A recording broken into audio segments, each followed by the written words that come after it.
Scaling Smarter wants to welcome Jim Carlough.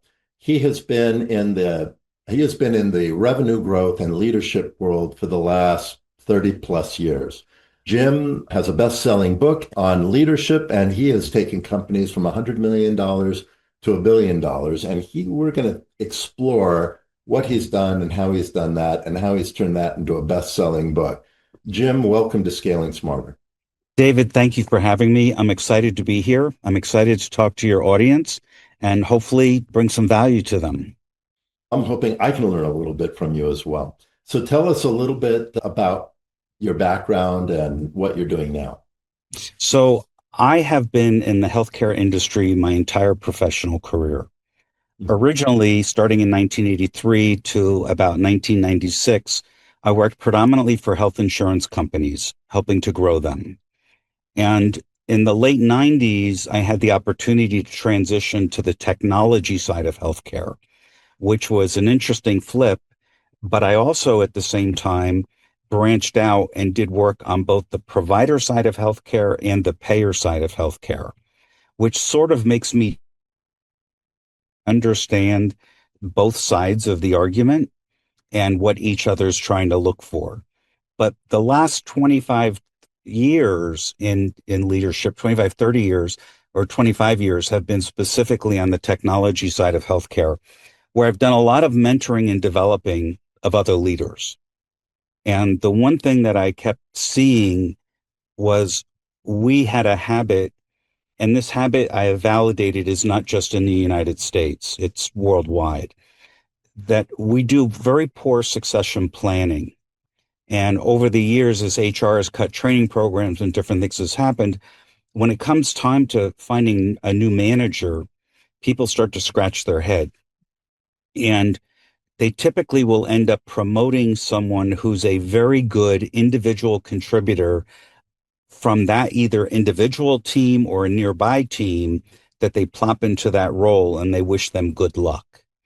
But they don't give them a roadmap of the things that would really make a difference between being really a taskmaster manager and one who's truly a leader building a long-term committed and high-producing team. So tell me about some of the companies you've worked for that led you to figure this out. The company that really brought it to light was when I worked for Perot Systems, which was started by Ross Perot himself.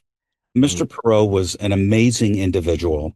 He unfortunately is no longer with us, but his philosophy on management and on leading, and that he often said at company meetings is, look, our job is when people hire us, they expect us to be the Marines that are parachuting in, dropping down, getting the job done, and extracting out of there, perfectly resolving the problems that we were taking care of.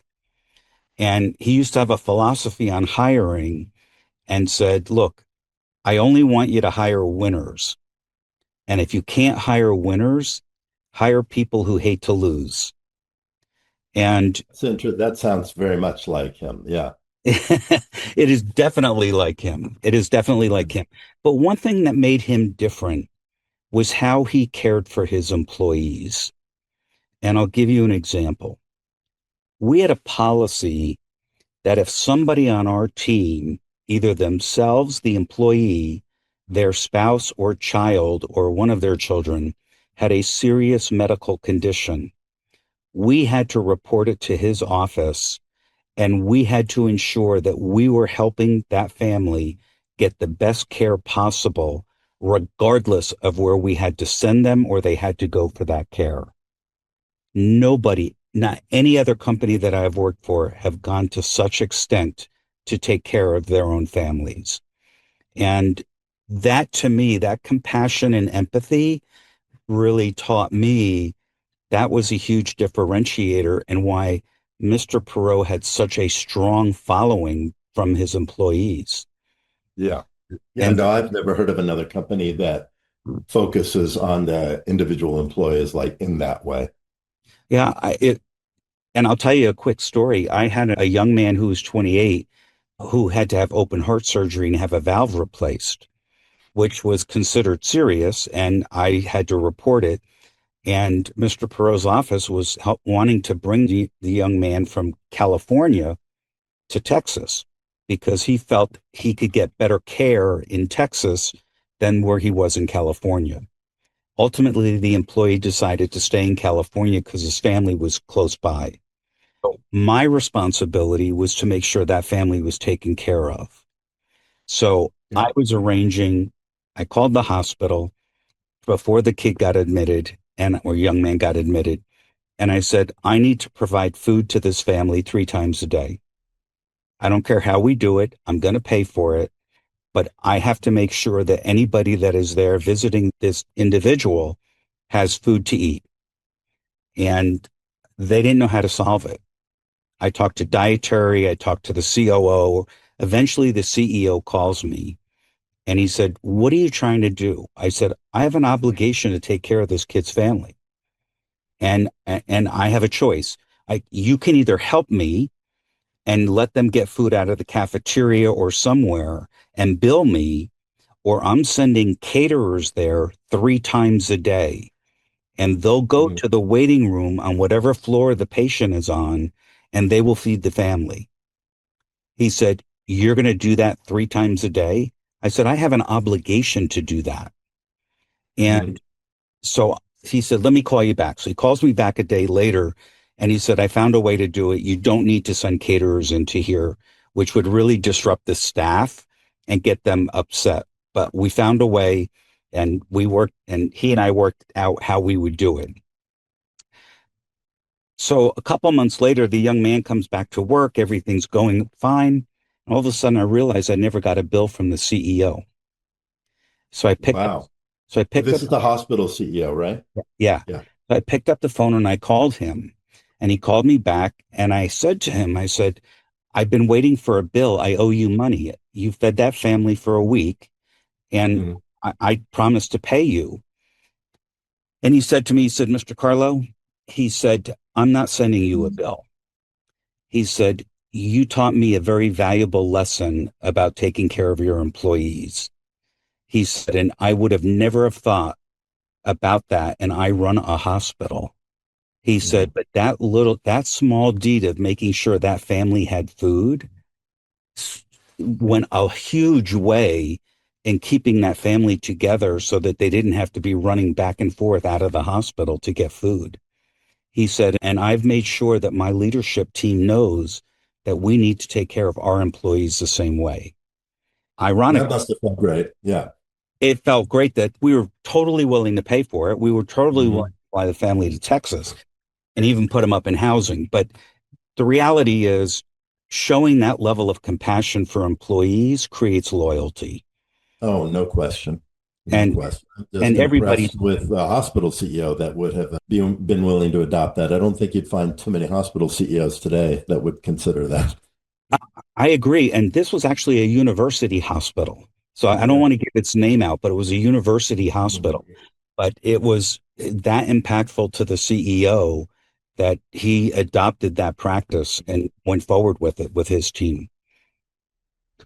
So and I know most of your work in the recent years has been healthcare related or healthcare tech related. What guided you in that direction besides this experience? What guided me in that, it was funny because in the mid 90s, health insurance was going through a huge transition. There was the adoption in the period where we had HMOs, then HMOs going out of business and going upside down. You had a lot of profitability issues and mergers and acquisitions. And there was so much noise going on. I said, isn't there something more stable?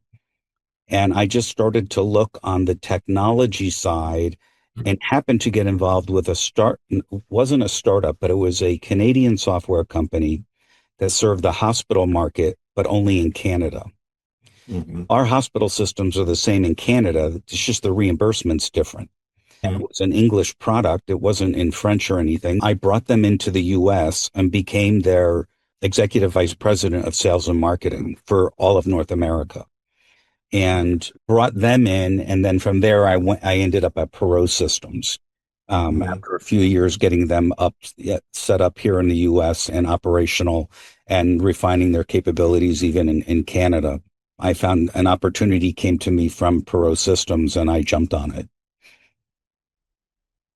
And that started you in the whole healthcare there. And on the tech side of IT. Yeah. And so the other companies that I've worked for are either IT specific or services specific in healthcare. For example, health management systems.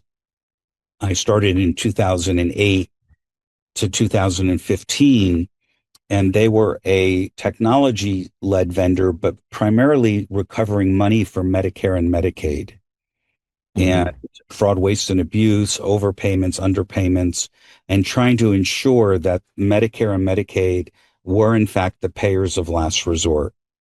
A lot of people end up on Medicaid and they may not, and they may have the income to qualify for Medicaid, but somebody has them on their commercial plan, which means that commercial plan needs to pay for that. And so we had the ability to match. We're the only ones that had all of the data from all of the health plans to be able to match the eligibility to claims that were paid by Medicaid or Medicare and to go get that money and retract it.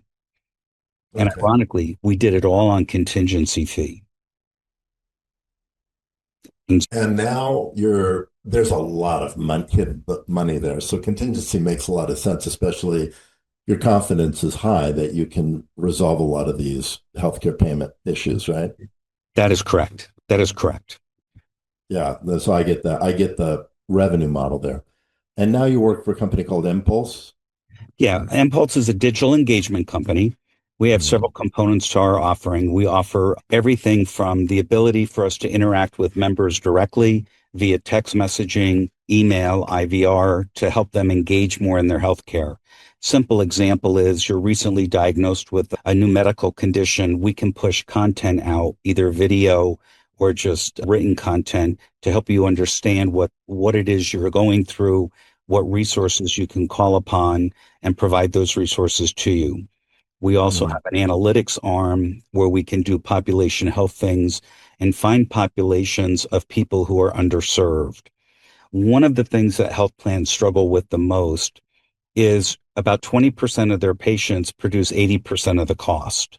So we have a model that what we're looking at is not the people that are already in that bucket, but trying to identify the next wave of people who potentially will fall in that bucket because of things like the diabetic patient who misses 1 out of every 3 prescription refills. Or because what happens is then they end up having an episode and it's $20,000 an ER visit and admission to then get stabilized. We call that the rising risk population. And so we're starting to look at that so that health plans can then take that data and start to engage those members so they don't have that emergency room visit. It's really similar to some of the things I'm working with now too. Good. I mean, there's a lot of analytic plays in healthcare, and I think there's going to be some consolidation because everyone has their own models of the things that they look at, and not everybody looks at everything. So I think that's an opportunity in the future where there could be consolidation. The two other things. Nobody looks at everything, right? Correct. Nobody looks at everything. You don't know where to point your focus because there's so much information, and that information isn't necessarily aggregated in and organized in an insightful way. So, which is the problem you're trying to solve, right? Totally agree. Agree. The last 2 components we do are print and mail, ID cards, things of that nature, and also health portals. And in terms of our size, we serve 1 out of every 3 Americans, which is a pretty big number. It's huge. So we touch them in some way or another. So we have about 550 employees, all 100% remote. And we've been doing this. The portal side of our business started in 1999. The engagement side, it started in 2012. So relatively young organization. Yeah, but not a startup for sure. Not a startup for sure. Yeah. Yeah. And how is AI affecting workflow automation now affecting what you do and what's going on in your company? So we use AI in the sales environment a lot. We use AI in our prospecting activities. We use AI in recording and transcribing our minutes and also producing next steps outcomes. And the AI is sophisticated enough to capture the words that are used by people on the phone and whether they're engaged, not engaged, supportive, or not supportive. And so we're starting to expand that even more in the future. Within the company itself, we're using AI in some of the analytic models that we build for additional assistance and looking for other things. We're Mhm. very cautious on AI on the clinical side of things, only because it really hasn't, I'm going to say proven out, but that's my word. I think AI has proven itself, but I also think AI is not going to replace everything that we do. No, it's certainly not right away. Anyway, Correct. And yeah. I just wrote an article actually that I'm hoping to get published on AI and leadership Mhm. because the six pillars that we were talking about, AI can't replicate. And Mhm. so the human aspect of leadership is only going to become even more important. Yeah, I agree with that. And the need for people to feel like they can engage in a one-on-one personal instead of all just on Zoom. I see that starting to increase as well. It's starting to recover from the Zoom, what would you call it, like Zoomality, where and COVID, and nobody wanted to bother getting out of their house anymore to go meet with people. But I'm starting to notice people are hungry for that again. We're starting to see that too. Yeah. It's a little bit slower. One of the things that we've noticed with a lot of the healthcare organizations is many of them hired local people till COVID Mhm. hit, and then hired people remotely because that's who they could find. And when they did that, it means now, like there's health plans that we're working with where when we say we want to have a meeting, they're like, we don't want to go to Oregon because we're in Southern California. We don't want to go up north. And Right. there are three people there, but the rest of the company's in Oregon as an example. And so that remoteness still presents a little bit of a challenge, but I do think things are coming back to a more normal perspective in terms of wanting to be able to be face to face. I Mhm. actually see it a lot now at conferences where the attendance is far up over where it was even pre-COVID. Yeah. Oh, that's interesting. So I haven't been to a conference in the past couple of years. So you're seeing a big increase now. Big increase, yes. Now, it depends on the conference, but Sure. the bigger conferences and some of the niche conferences, because of the niche that it may be in, like Medicare Advantage, that's growing strong and much higher than it was back pre-COVID. On the IT side as well, things like HIMSS and other things like that. And then the industry specific ones, HIP and others that serve the insurance companies and the health plans, Mhm. those are growing rapidly. One of my clients was just at the big healthcare conference in Vegas. I can't think of the name of it. And they said that it was just crazy, the kind of engagement and the number of people that were there. Was it the health conference? Yeah, the HL. big health conference. Yeah. Yeah. I was there. Oh, It, you were there. I was absolutely there, and it was absolutely massive. Yeah. And Yeah. Yeah. it's interesting because historically, that conference was for investors to go meet Mhm. companies. There were a lot of health plans there looking at the technology and that the things that the vendors were talking about for their Mhm. own need versus investors that were there that go every year. The other big not finance, but healthcare related finance one is JP Morgan Chase puts a conference on Mhm. every year in San Francisco. And that's another big one, but that one is truly all investor driven. So, what trends do you see in your space that you're keeping a close watch on? Health plans are struggling right now, and it's across the board. Mm. If you read the press, every one of the large carriers is claiming their costs, especially on the Medicare and Medicaid business, is rising more rapidly than inflation is ramping up. And those What costs, what's the cause for that, do you think? I think there's a couple of causes. They all claim it's the GLP-1 drugs. I'm not sure that's the only cause. I think there's other causes, like during COVID, people didn't take care of their health because they didn't want to go out and get infected with COVID. And I think Hmm. we're seeing an uptick in people who didn't take care of themselves now needing that care. And that's causing some of the rise as well. But so they're struggling. I think we're going to see some more merger activity moving Hmm. forward, which is just, it's not good, it's not bad. It's just I think we're going to have to see that. We've seen a number of Medicare Advantage plans close down for 2026. If a Medicare Advantage plan pulls out of a market, they can't go back in for 3 or 5 years. And So so, it's a big decision for them to pull out. Yeah. correct. And United has done it.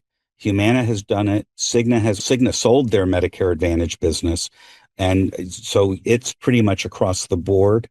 They're doing that. And it's interesting with the stuff that's been going on in Washington with the budget and the ACA subsidies. When the ACA was put in place back in 2012 or 2014, those subsidies were set to expire this year. They're only going to be there for 10 years and they were set to expire. And everybody's screaming that the costs are going to go through the roof. The costs were already through the roof on the Right. ACA business. It's just impounded by the fact that if you take the subsidies away, you now have a bigger problem.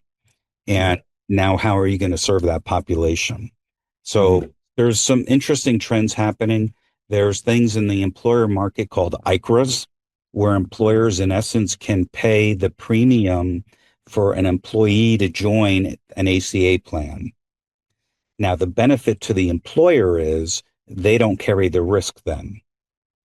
But the negative side of that is you're subject to the cost of that population being served in that state and whether that population is as healthy as your employee population. So if your employee population is less healthy, then you get dinged.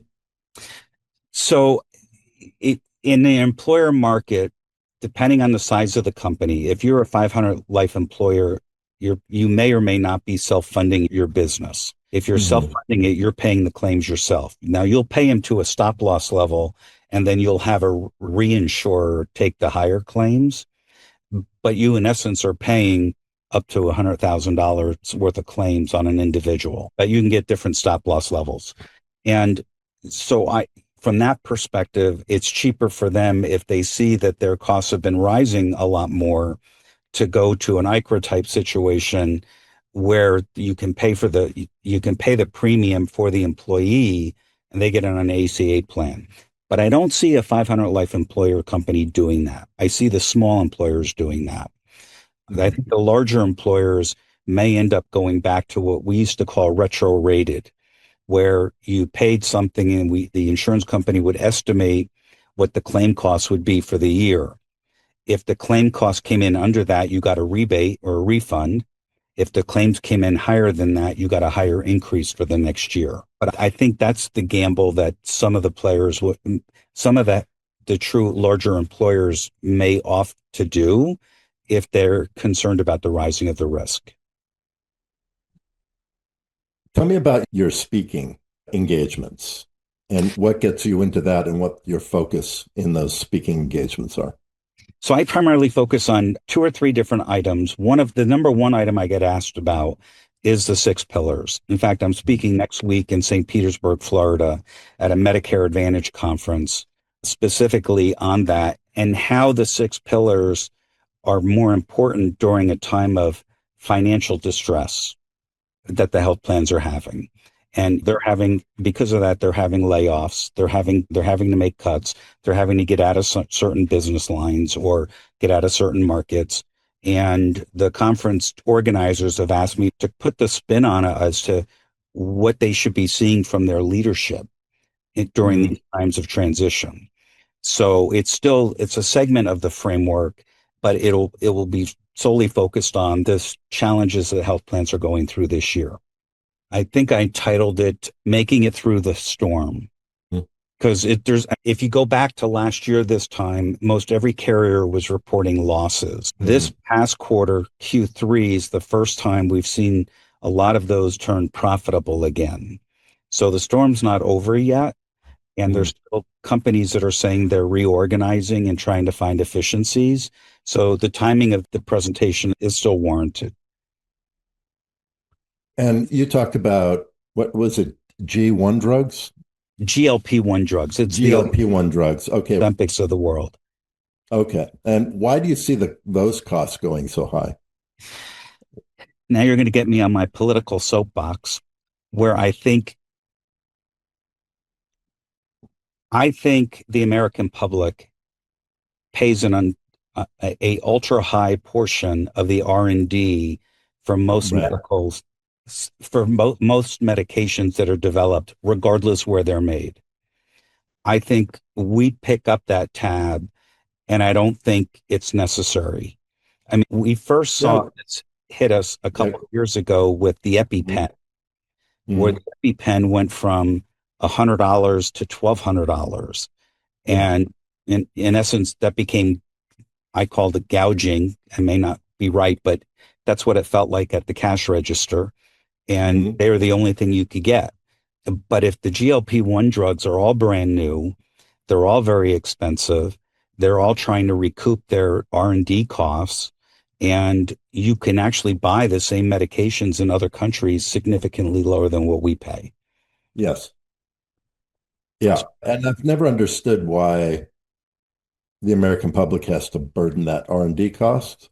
I, because the drug companies can, because they're allowed to do that.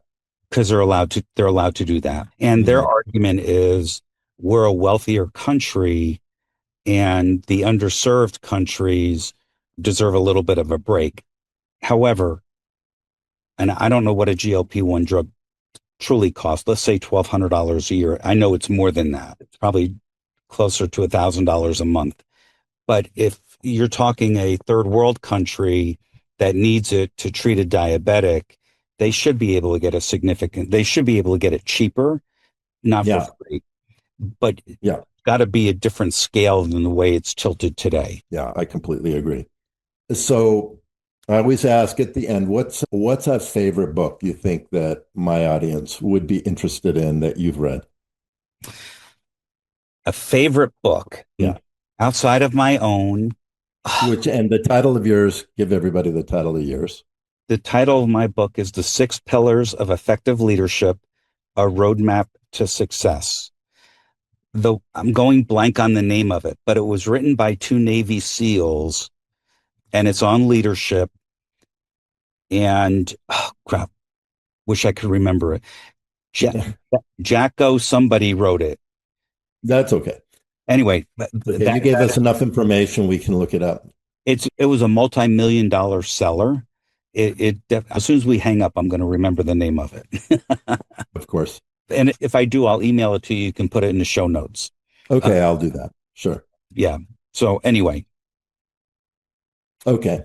Jim, I just wanted to thank you for coming on to Scaling Smarter. And this was a really interesting interview. Healthcare is near and dear to me because of the work that we do at Techies. Our biggest clients are in healthcare, one being and AI as well, an AI nurse that basically helps to be the interventionalist to prevent people from ending up in the emergency room by doing predictive analysis and reaching out to patients, just a real nurse would do, and things like that. So I appreciate you coming onto the show. It was a really fun interview, and I will look forward to hearing from my audience what they think. And how do people reach you, Jim? so I'm available on LinkedIn. I have a website, which is just my name, jimcarlough.com, all put together. And the last name is spelled Carlough. But David, you can edit this out, but I'll offer 5 free books to the first 5 people who comment on this show. Oh, I love that. That's a great one. I might Now, start to standardize that. correct. Now, what I want the people to know is just make a comment. Do not put your address on social media. We will reach back out to you to get your Mhm. address. David will get it to me, and I will mail you a signed copy of my book. Awesome. First All right. 5 people. Jim, thanks for coming on to Scaling Smarter. Thank you, sir, for having me. I hope to talk to you soon.